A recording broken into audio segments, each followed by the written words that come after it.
छुटा जी तो कैला रंगदारी रे घर चढ़ के मारबो बरियारी रे छुटा जी तो कैला रंगदारी रे घर चढ़ के मारबो बरियारी रे तोरा बाप के न तोरा दादा के चिन्हबो बेटा सब गोली मारबो तैबो गिनबो तोरा बाप के न तोरा दादा के चिन्हबो बेटा सब गोली मारबो तैबो गिनबो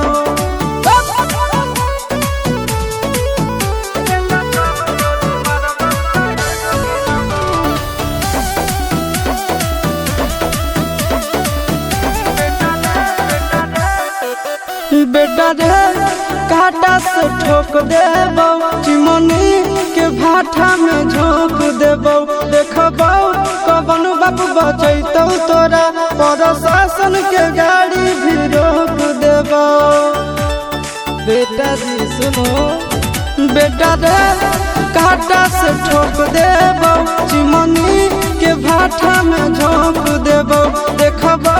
कवन बाप बचैतौ तोरा प्रशासन के गाड़ी भी रोक देबो तोरा जैसन के हम खड़े खड़े गिनबो बेटा सब गोली मारबो तैबो गिनबो तोरा बाप के न तोरा दादा के चिन्हबो बेटा सब गोली मारबो तैबो गिनबो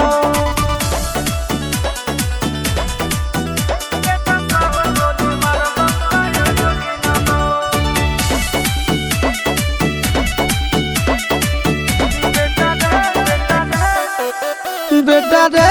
दौड़ा के बाजार में मारबो